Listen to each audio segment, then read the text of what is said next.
General Winfield Scott is quoted in saying that he fought in the Civil War, but the most brutal thing he'd ever seen was the Trail of Tears.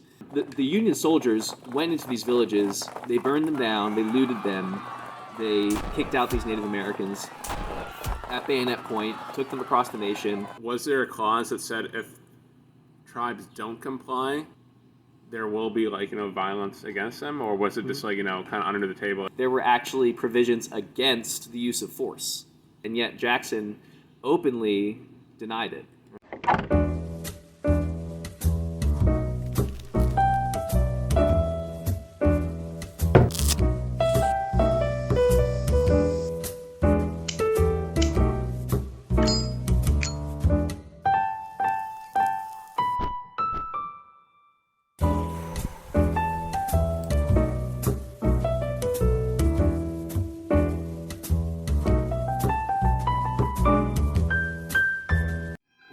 Live. Good afternoon, History Puffs. Welcome back. I'm here with Josh. What's up, Jesse? Now, Josh, what goes together better than a good cigar and great conversation? I think scaring the hell out of a retired general. Josh, why did you do that? I did that because I was at the Minnesota Governor's Homeland Security and Emergency Management Conference in 2017 after winning admission to it through scholarship by writing an essay. Nice. And congratulations. Thank you. During the opening keynote speech, the director makes a statement saying that due to continuous clerical errors over the existence of the department, both of his administration and previous administrations, they had not given money to the Native American tribes within the state of Minnesota. Okay.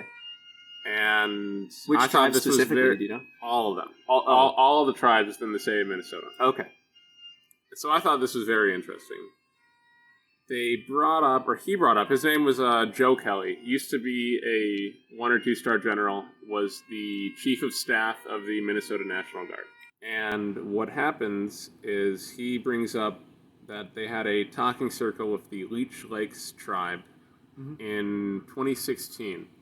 The Leech Lakes tribe had reached out to FEMA asking for help with emergency management because they couldn't manage their own police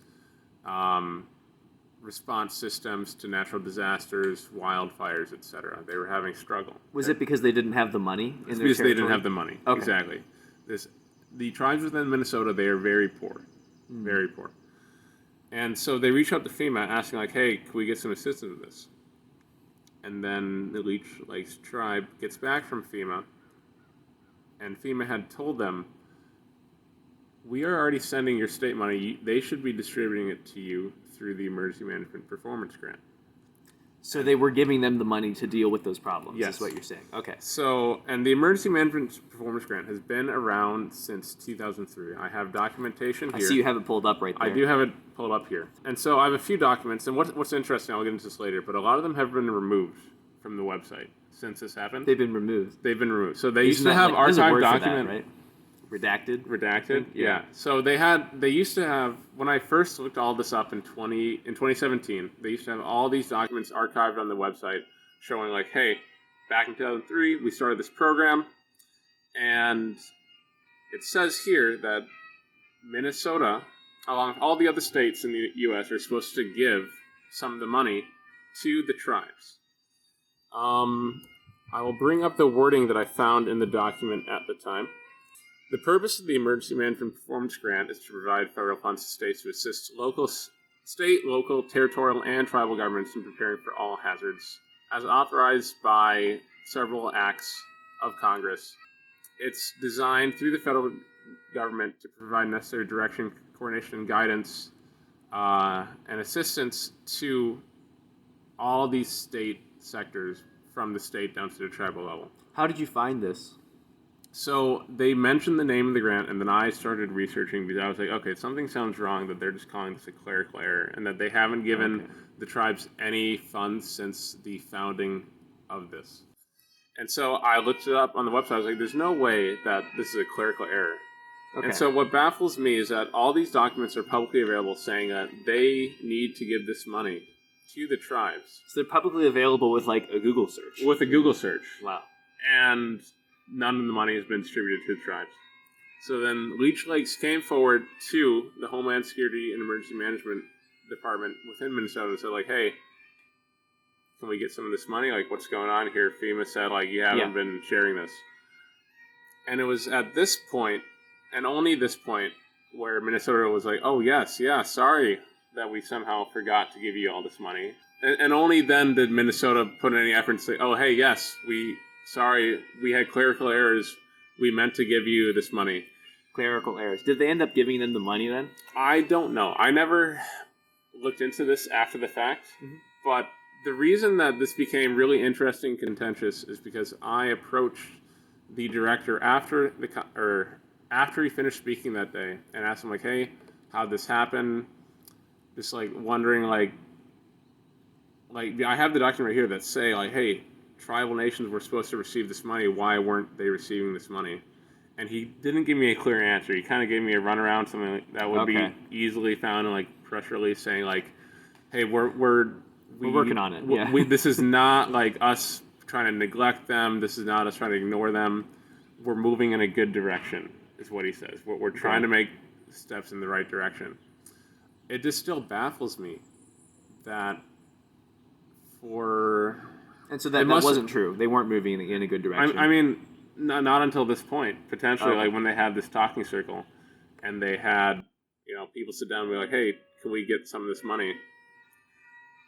That maybe we've started moving in the right direction. But somehow between the years of 2003, when the funds first started coming through, and I only found that it was 2003 because they deleted all their other documents, but there was an audit I found through Congress that shows that the funds went back to 2003, and that's when it first started being allocated. All right, actually, 2002. 2002, okay. Is when the Emergency Management Performance Grant first came around.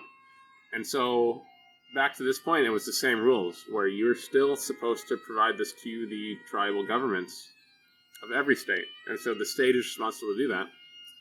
And yet it wasn't happening. And I don't know how this is possible when these are publicly available documents that are not only obviously available to the Director of Homeland Security and all of his associates and his deputies, but to the public as well.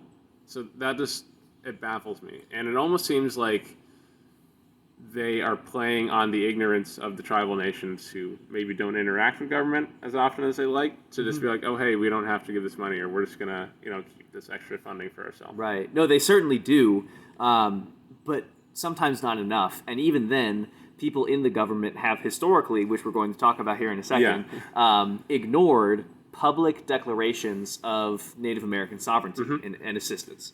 So what we want to answer today, Josh, and I'm so glad you've come to talk about this, is how did we get to this point that people are literally not honoring their agreements with Native American tribes?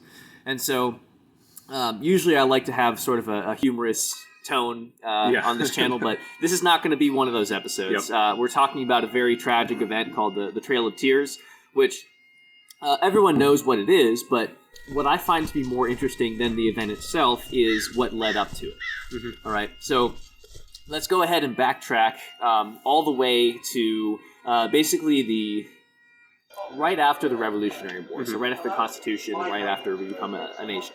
The Trail of Tears mainly takes place in the South, okay? Yep. And here's the other thing about history, is that history happens exactly when it needs to, all right? So why wasn't the Trail of Tears 50 years earlier or 50 years later, right? It's not like we didn't hate Native Americans. We had King Philip's War, Pontiac's Rebellion, things like that. It happens in the 1830s because of this invention called the cotton gin. Yes. All right. Yes. And so Southern plantation owners all of a sudden have the means to rapidly, unprecedentedly expand their production, and so they need more land. Yes. Well, who's occupying the land? Native Americans. Native Americans. Yes, the Native Americans, like the Cherokee, the Choctaw, the Seminole, are occupying this land, and they need to forcibly... Well, they're trying to get them out of the land, in a sense. And the way they do that is they get some friends in high places, notably Andrew Jackson, Old Hickory. Yeah. So Old Hickory, he was. So what do you know about his? Do you know anything about his campaigns in 1812? And I don't know, but I know that he is terribly unpopular with Native Americans, both at the time and today. yeah. Oh, he's still unpopular Yeah. today. Mm-hmm. I mean, I can't imagine he'd be popular with them, No. considering. Given what he did, exactly. Yeah. And that. Well, what's funny is it wasn't just Jackson. Also, it was also his vice president Martin Van Buren, who later became president, who continued the Trail of Tears. But we're skipping ahead a bit. So the other myth that I want to dispel is that America as a whole was anti-Native American. It was mainly actually the South, and Okay, yeah. interesting. Yeah, it was. Yeah, Yeah. yeah. Sometimes I want to say things like, maybe Sherman went a little too easy on the South, but hey. Shout out to Sherman posting. Yeah. Sherman didn't do enough. I'm just kidding. No. So the reason why the Trail of Tears happened mainly in the South and not in the North was because the Southern Indian tribes, like the Cherokee, were more sedentary. So they had housing and villages and stuff like that, whereas the Northern tribes were a lot more nomadic. So they'd move around a lot. Can you tell me why they were more sedentary, more in the South, and then more nomadic in the North? I think it's because of agriculture. So in the North, it's a lot colder. It's a lot harder to have dedicated agricultural fields. That makes sense. So as you see, in Inuit societies, they're a lot more mobile as well because they follow their game. So, but anyway, so you have these sedentary Native Americans, and so they have to. That's why it's so bad in the South, is because they have to forcibly move these people. Whereas in the North, they just kind of move as the whites expand. It's not a problem. But yeah, so they're trying to expand their cotton industry, right? And so Native American tribes are getting in the way. They're getting in the way, yeah. Makes sense. And so Andrew Jackson becomes president. And Andrew Jackson is from North Carolina. Okay. Right, so he's definitely very Southern, pro-Southern. And this was actually his top priority when he came into office. Wow. Yeah. Wow. Yeah, it was the first thing he did. And is that one of the reasons he was voted in? Is because of that? And support from the South? So, yes, but also because he was a hero in the War of 1812. Say what you will about Jackson being a terrible person, but he's kind of a badass on the battlefield against the British. Yeah. Fair enough. So, but anyways, what was I trying to get at? One thing I wanted to dispel real quick is that Northerners, well, not all of the United States was anti-Native American. Yeah. The reason why we know this is because when the Georgians tried to get the Cherokee out of their nation, there was a famous lawsuit called Worcester versus Georgia. And so what happened, and this is just me going to be going on a tangent, so... Okay, hey, go ahead. I am so excited to hear. So Worcester versus Georgia was a landmark lawsuit. There was a missionary named Worcester doing missions work with the Cherokee Nation. Okay. And trying to pass Christianity to the Native Americans. Yeah, yeah, but he was also doing what missionaries do today, which is helping them out, giving them, food, water, goods, things like that. So not just trying to convert them, but actually trying to, support them in a way. Yeah, trying to spread the love of Christ. But the problem is, Georgia doesn't like this because that's sort of encouraging the Cherokee to stay where they are. So what the state of Georgia does is they arrest him on the grounds that he doesn't have a permit to settle in Native American land. So then Worcester sues the Georgian government, and this gets all the way up to the Supreme Court. Wow. And the Supreme Court actually supports Worcester. And they say that Georgia does not have the right to govern the sovereign nation of the Cherokees. Okay. It's funny, I'm going to use a 21st century term here, how woke the Supreme Court was. Yeah. Because they were talking about the human rights and the dignity of the Cherokee Nation. I did not know that. That's actually really surprising. Yeah. That they ruled in their favor at that time. At that time. Yeah. But it's in the language of the Supreme Court case. They talk about human rights and all the other principles of the Enlightenment. Yeah. But anyways, Jackson just kind of ignores that. In fact, he is quoted in saying that if we ignore this ruling, it will die. So, Jesus. Yeah, he is quoted in saying that. So they didn't turn a blind eye to these American laws. Yeah. They openly and recordedly denied them. Wow. Yeah. Okay. So anyways, Andrew Jackson then signs what's called the Indian Removal Act, which is self-explanatory. Definitely heard of this one before. Yeah. Absolutely. So the Indian Removal Act was to forcibly remove nations, but actually what it did was it encouraged them to move on their own. So it would give them funding, all right? It would give them funding to get the hell out of there and move to Native American country like Oklahoma. And so some nations did that. Okay. Some nations did actually, like, I don't want to say they were smart, but they had a lot of foresight into into what might happen if they don't comply. Exactly. Yeah.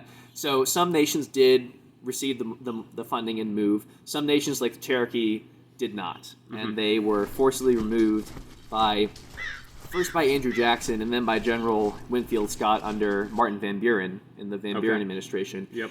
And this was, so the Trail of Tears, the terminology comes from a Choctaw leader who actually called it that when he was being interviewed by an Alabama newspaper publisher, which surprises me because I don't know why Alabama would publish something like that, but, they did.